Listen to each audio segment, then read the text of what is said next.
नमस्कार दोस्तों, मैं पुलकित मोहन सिंगला स्वागत है आपका हमारे चैनल में। दोस्तों, आज हम इस विषय में बात करेंगे कि क्या हम अगर किसी को दान देते हैं, धन दान देते हैं और वो उस धन का उपयोग धर्म कर्म में नहीं करता, कोई भी अच्छे काम में नहीं करता, तो क्या हमें उस दान का फ़ायदा मिलेगा या नहीं?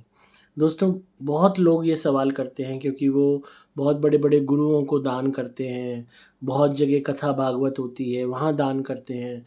तो और बहुत बड़ी-बड़ी ऑर्गेनाइज़ेशंस में दान करते हैं, बहुत बड़े-बड़े मतलब गुरु के वो होते हैं, उनमें दान करते हैं एंड मतलब करोड़ों का चढ़ावा आता है। तो कई लोगों ने मुझे सवाल किया कि जो हम ये चढ़ावा देते हैं, पैसा देते हैं, धन देते हैं दान के रूप में, इससे हम देखते हैं कि जितने भी वो गुरु हैं और भी बड़े होते जा रहे हैं। बहुत बड़े-बड़े उनके महल बनते जा रहे हैं, बहुत बड़ी-बड़ी उनकी बिल्डिंग्स बन जाती हैं, सब कुछ एकदम ग्रैंड हो जाता है, बड़ा भव्य हो जाता है और वो अच्छा कार्य भी कर रहे होते हैं।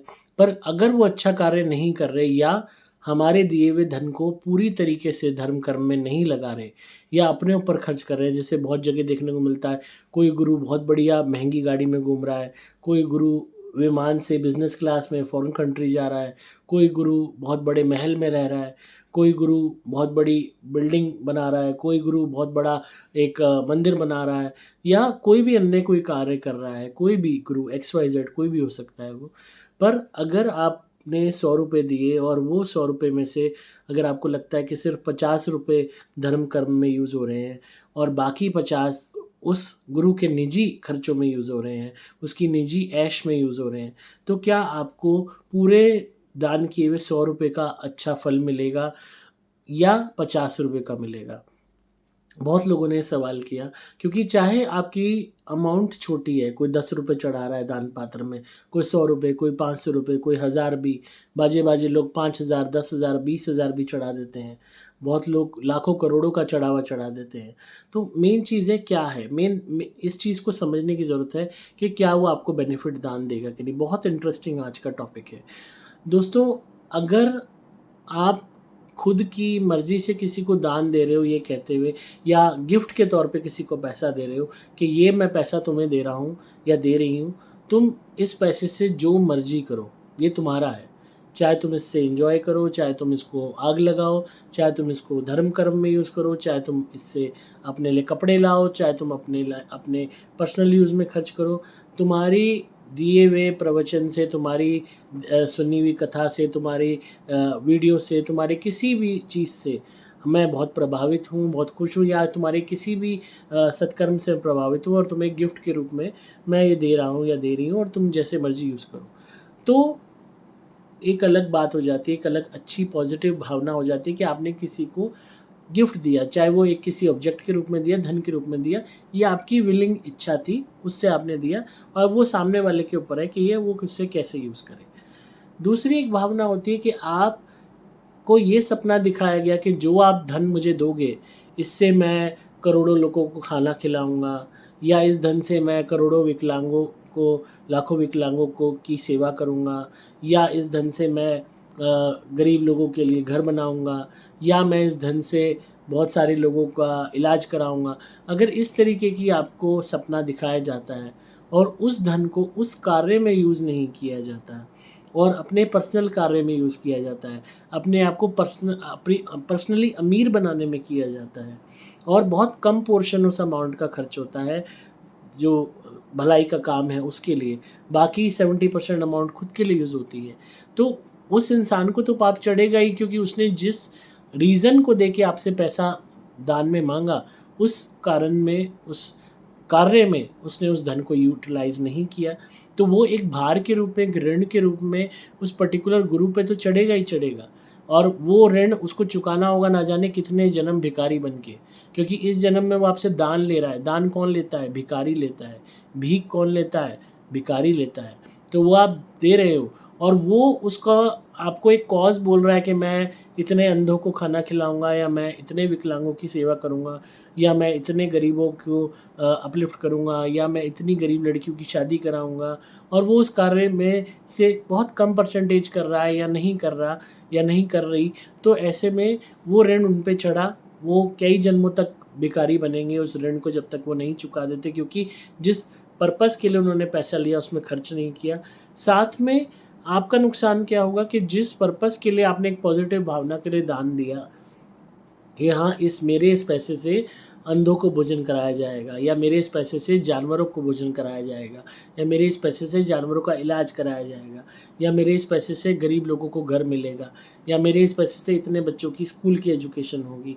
तो अगर वो चीज़ नहीं हो रही है तो आपके दिए हुए पैसे का भी आपको कोई बेनिफिट नहीं मिलेगा, उस दान का आपको बेनिफिट नहीं मिलेगा। आपने बस वो पैसा एक तरीके से बर्न किया है, कहते हैं ना कैश को बर्न कर देना, जला देना। आपने एक तरीके से वो पैसा जला दिया है। यहाँ कतई भी कुदरत ये नहीं कहती कि तुमने अच्छी भावना से दान कर दिया तो अब तुम्हें इसका फल ज़रूर मिलेगा। जब तक आपकी मेहनत का खून पसीने की कमाई जो आप दान कर रहे हो, वो जिस पर्पस के लिए आप दान कर रहे हो, अच्छे पर्पस के लिए, उसमें अगर यूज़ नहीं हुई तो आपको बेनिफिट कैसे मिलेगा। अब ऐसे तो आप किसी ड्रग डीलर को पैसे दान कर दो, वो उससे क्या करेगा, ड्रग खरीदेगा, खुद भी खाएगा, दूसरे को भी खिलाएगा। आप किसी शराबी को दान कर दो, वो क्या करेगा, उस पैसे की शराब पिएगा, औरों को भी पिलाएगा। तो वो कोई सत्कर्म नहीं कर रहा। आप किसी भी सेलिब्रिटी को, किसी भी पॉलिटिशियन को, किसी भी आप ये कह लीजिए निजी अपने उसको दान कर रहे हो कि वो अपने पर्सनल उसमें यूज़ करे, तो वो कोई सत्कर्म नहीं कर रहा। आप अपना माइंड वॉश कर रहे हो कि हाँ वो सत्कर्म में यूज़ करेगा, मुझे विश्वास है। अब अगर वो नहीं करता तो उसका कोई बेनिफिट आपको भी प्राप्त नहीं होगा। इसीलिए मैं हमेशा से आपको कहता हूँ कि जो भी आपने, अगर आपके पास धन अधिक है और आपको दान करना है, तो आप उससे को धन को डायरेक्टली दान करने की बजाय उससे सामान खरीद के उसको किसी को दीजिए। फॉर एग्ज़ाम्पल, अगर आपकी वित्त 1000, 2000, 3000, 5000, 10,000 है, उससे ज़्यादा है, आप गरीब लोगों को के लिए भंडारा कीजिए। हर अमावस्या पे भंडारा कीजिए खाने का, पूर्णिमा पे कीजिए, त्योहारों पे कीजिए, और कुछ नहीं तो आप क्या कीजिए कि ढेर सारी वो ले आइए, साड़ियाँ ले आइए। आपको गुजरात से साड़ियाँ मिल जाएंगी काफ़ी सस्ते रेट पे, और वहाँ से ले आइए। गरीब महिलाओं में साड़ियाँ बांट दीजिए। आप फ्री कुर्ते पजामे ले आइए साइज़ के। गाड़ी में रखते जा रहे, कहीं पे भी कोई गरीब दिखा, उसको एक कुर्ता पजामा दे दिया, उस बेचारे ने पहन लिया। सर्दियाँ आए, कंबल ले आइए। कंबल, कोई भी गरीब देखा उसको एक एक कंबल उड़ा दिया। तो आप अपने पैसे से खुद खर्चा कीजिए, सामान लीजिए, और नया सामान वो बांटिए लोगों में। और अगर आपको पैसा भी बांटना है तो हिंदुस्तान में इतने गरीब लोग हैं, इतने गरीब लोग हैं कि जिसकी कोई हिसाब नहीं है, कोई लिमिट नहीं है। आप ढूंढने निकलोगे स्लम एरिया, पूरी इंडिया में भरे पड़े हैं। वहाँ जाओगे, खड़े हो जाओगे, गाड़ी से बाहर उतरोगे कि मैं पैसे बांट रहा हूँ या बांट रही हूँ, लाइन लग जाएगी। फल खरीद लीजिए ढेर सारे, वो बांट दीजिए लोगों में, मिठाई बांट दीजिए। तो आप खुद से जब करोगे तो पहली बात आपको एक कंटेंटमेंट रहेगी, सेटिस्फेक्शन रहेगी कि हाँ मेरा पैसा सही जगह मैंने एक इन्वेस्ट कर दिया। ये भी एक इन्वेस्टमेंट है अच्छे कर्मों में, कि मैंने एक अच्छा कर्म किया आज, तो आपको एक संतोष रहेगा। वैसे आप किसी गुरु को दान कर रहे हो और आपको नहीं पता वो पैसा यूज़ हो रहा है नहीं हो रहा, कहाँ हो रहा है, आपको कुछ नहीं मालूम।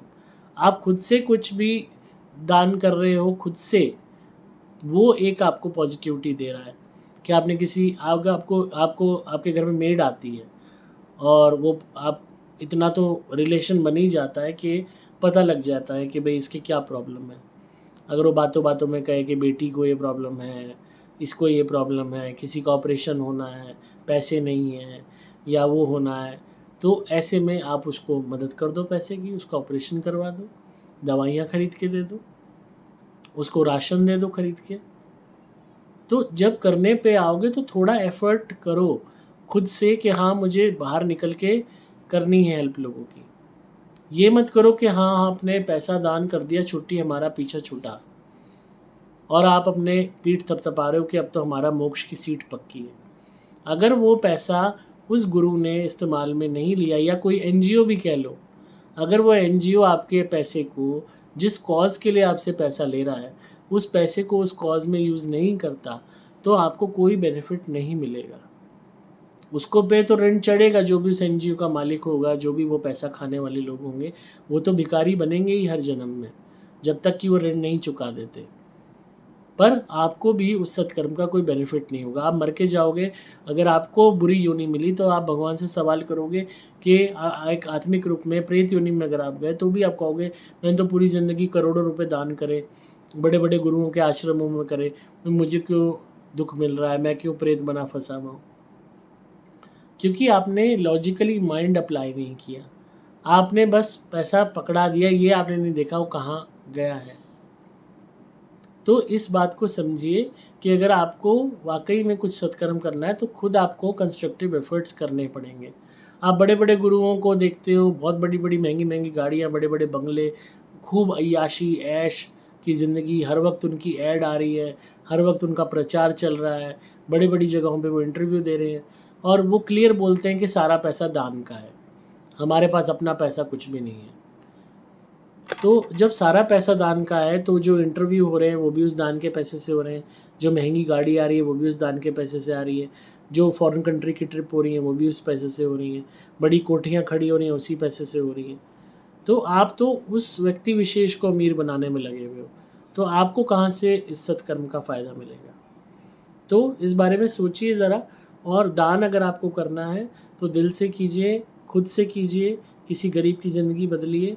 और पर अगर आप ऑन द अदर हैंड, जो मैंने पहले कहा, विलफुली किसी को पैसा दे रहे हो खुश होके कि ये पैसा आपके लिए, आप जो मर्जी इससे करो, तो वो आपकी अपनी स्वीट विल है, उसमें ना आपको कोई भी तरीके की दिक्कत होगी, ना उस सामने वाले को कोई भी ऋण चढ़ेगा, क्योंकि आपने अपनी विलफुली खुशी से दिया। आप उसे वैसे कोई मेटेरियलिस्टिक गिफ्ट देते, उसके बदले में आपने उसको कैश दे दिया कि भाई ये आपके लिए, आपसे खुश होकर मैं दे रहा हूँ आपको। जैसे ओलंपिक्स में मेडल आता है जीत के कोई भी खिलाड़ी, तो हमारी सरकारें उन्हें पैसे दे देती हैं खुश होके। तो इसी तरीके से आप खुश होके दे रहे हो किसी को तो वो अलग बात हो जाती है। पर अगर आप इस भावना से दे रहे हो कि मेरे पैसे से दान करेगा, सत्कर्म करेगा, और वो उसको नहीं करता, तो आपको कोई बेनिफिट नहीं मिलेगा और उस इंसान पे भी ऋण चढ़ जाएगा उस धन का। तो अच्छे कर्म करने हैं, सत्कर्म करने हैं तो खुद मेहनत करो, खुद दान करो, खुद बाहर निकलो, जगह देखो जहाँ लोगों को ज़रूरत है, हॉस्पिटल्स में जाओ, देखो कौन लोग नीडी हैं, उनका इलाज कराओ, किडनी पेशेंट्स के डायलिसिस कराने में पैसा दे दो, किसी की गरीब की हार्ट सर्जरी करा दो, ऐसे एनजीओ से जुड़ जाओ जहाँ पे ऐसे पेशेंट्स होते हैं, ऐसे लोग होते हैं, उनका इलाज कराओ। अपने आप देखोगे इतना दुख है दुनिया में कि आपका खुद मन करेगा कि मैं रोज़ एक अच्छा काम करूँ। तो आई होप आप इस बारे में विचार करेंगे, और बहुत लोगों का सवाल था इस पे, तो इसीलिए मैंने आज वीडियो बनाई है। तो इसी तरह सुनते रहिए, प्यार देते रहिए। अगर आप धुनी चाहते हैं घर की शुद्धि के लिए तो मंगा सकते हैं super special extra, mobile number 8130331007 पे संपर्क करके। मैं हूँ आपका दोस्त पुलकित मोहन सिंगला।